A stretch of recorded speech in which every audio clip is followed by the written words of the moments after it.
They say Louisiana's rivers don't run, they breathe. If you've ever been near one on a summer night, you'll understand. The air hangs thick, the water barely moves, and somewhere beneath that surface, you can feel it, exhaling. About 40 miles southeast of Baton Rouge, there's a town called Saint-Amand. Small, quiet, and half forgotten. In the early 1960s, before the refineries and highways, it was surrounded by endless bayou swamps that reflected the sky like black mirrors. Locals used to call one of those waters Bayou du Silence, the silent bayou. No one remembers who gave it that name or when. It's a stretch of dark water that cuts through cypress trees and moss like a scar. If you throw a stone into it, you'll notice something strange. The ripples don't spread far. It's as if the bayou swallows the movement, absorbs it, keeps it for itself. Older fishermen still talk about the sounds. When the wind dies and the frogs go quiet, you can hear faint murmurs coming from under the water. Not animals, not current words, as if the river itself were whispering back. In 1962, a woman named Evelyn LaRue came to Saint-Amand. She was 32, a school teacher from New Orleans, recently widowed after a car accident on Highway 61. People said she wanted a quieter life, somewhere far from the noise of the city. She rented a small wooden house on the edge of the bayou, a place with no neighbors close enough to hear her cry at night. The first months were uneventful. She taught part-time at the local elementary school, tended to a small garden, and spent most evenings on her porch watching the sunset turn the bayou red. But soon, the neighbors began to notice something a routine. Every evening, just after dusk, Evelyn would walk barefoot to the edge of the water and stand there, completely still. At first, they thought she was praying, but those who lived closest swore she was talking. Her lips would move slowly, whispering to something invisible, and sometimes she'd pause, tilt her head, and answer, like she was listening. A fisherman once asked her about it. She smiled and said, "The river has a memory. You just have to be quiet long enough to hear it." From that day on, people avoided her property after dark, because when the crickets stopped singing and the wind carried just right across the water, they said you could hear two voices, one human and one that came from below.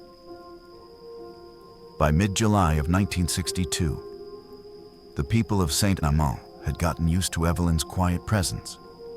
She was polite, reserved, and always carried a small notebook wherever she went, a brown leather journal she guarded like something sacred. But then, strange things started happening near the bayou. Fishermen began finding their lines cut clean through, as if by something sharp under the surface. A few said they saw shapes moving just below the waterline, the slow, pale outlines that vanished the moment they turned their flashlights on. One night, Henry Tate, a fisherman from the next parish, was coming back from a late run when he passed Evelyn's property. The moon was low, and the river was almost still. He said he saw her standing knee-deep in the water, barefoot, facing the current. In her hand, she held that notebook, and her mouth was moving, whispering. But what froze him wasn't her voice. It was the reflection. According to Tate, Evelyn's reflection didn't match her movements. When she turned her head, the reflection lagged behind, like it was waiting for her words before answering. He swore the ripples formed patterns, letters drifting downstream before fading.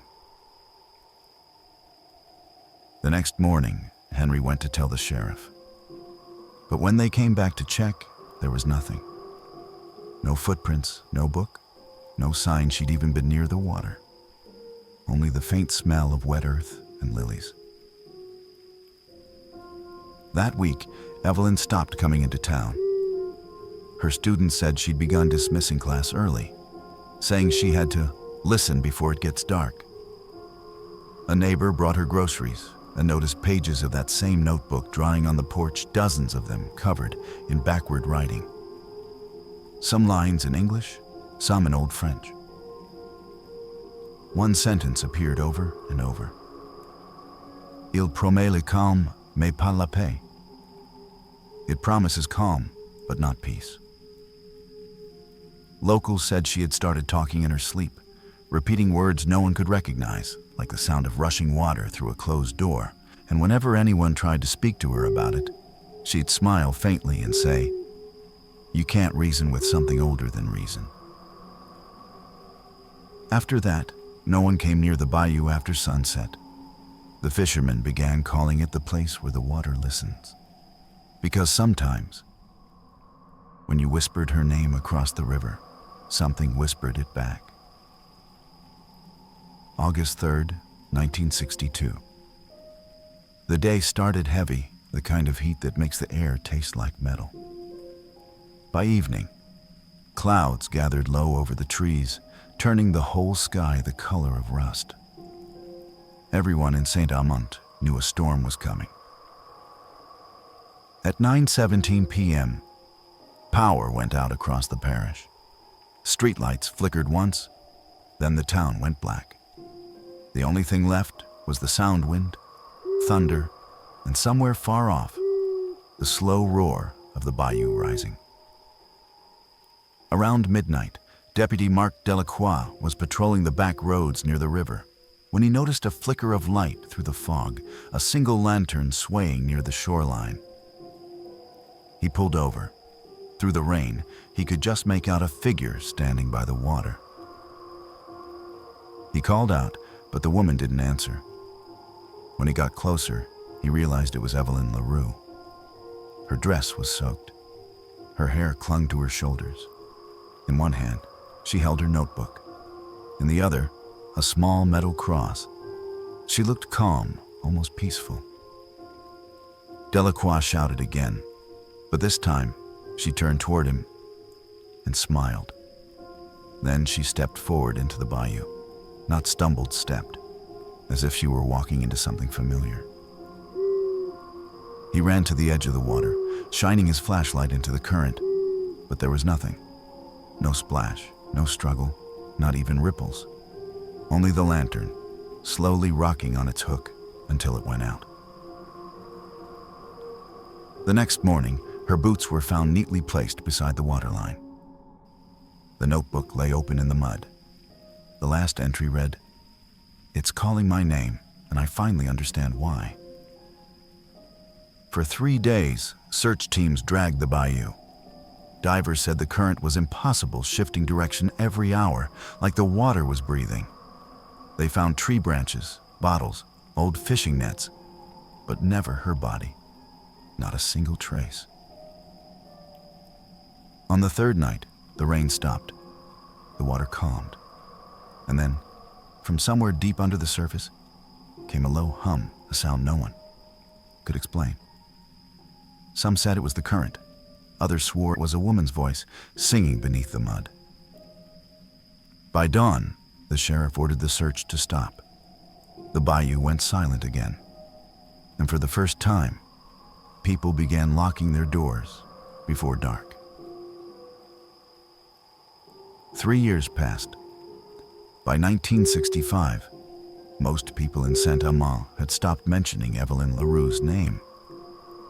Her disappearance had become another small-town ghost story, something parents whispered about to keep kids away from the river after dark. But that summer, the bayou changed again. Louisiana was hit by one of the worst droughts in decades. For the first time since anyone could remember, the Bayou du Silence began to recede.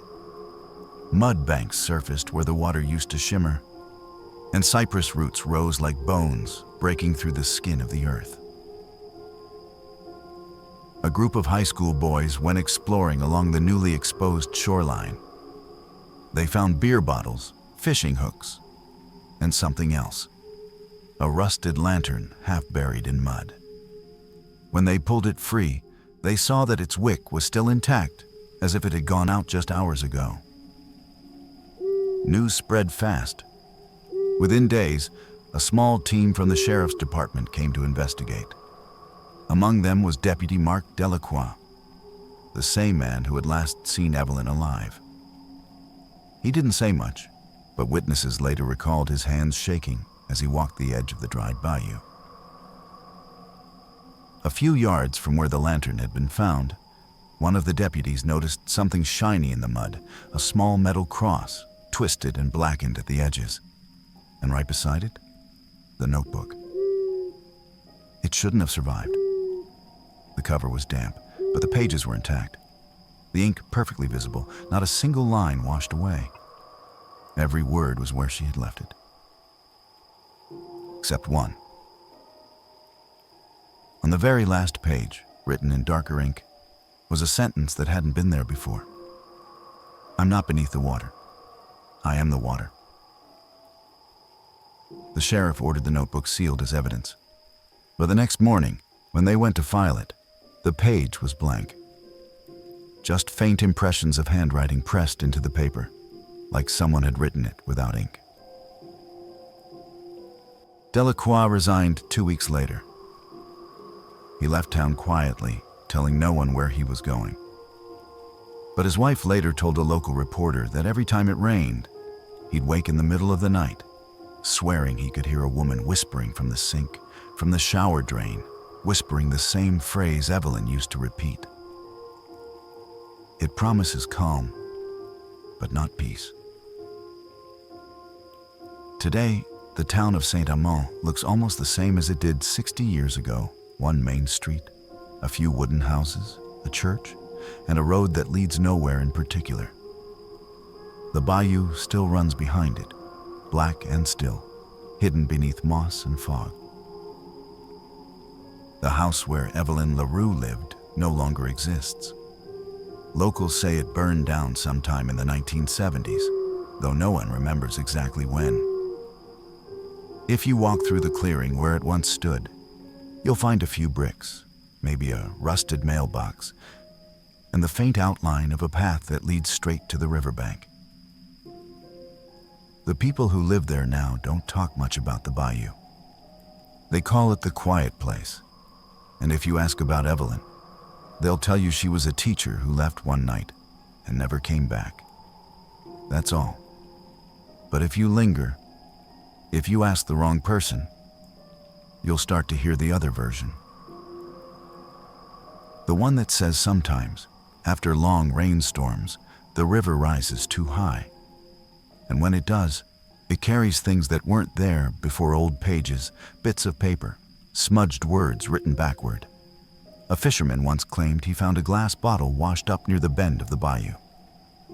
Inside was a single note, perfectly dry. It read, "It promises calm, but not peace." No one can explain why that phrase still appears. Some say it's a coincidence. Others say the river remembers those who listen too closely. If you stand by the water at dusk, you can still hear something moving beneath the surface. Not the current, something slower, deliberate. And if you whisper her name across the water, the air will hold still for just a moment, long enough to hear it whispered back. No one knows what happened to Evelyn LaRue. But the people of Saint-Amand have learned one thing. There are places in America where the land keeps its own secrets. And sometimes, when the river breathes, it's not the wind you're hearing. It's a memory, trying to speak. Subscribe to the Horror States, and follow us as we uncover the stories that never made the headlines, the ones buried under quiet towns and restless soil. Because out here, silence doesn't mean safe.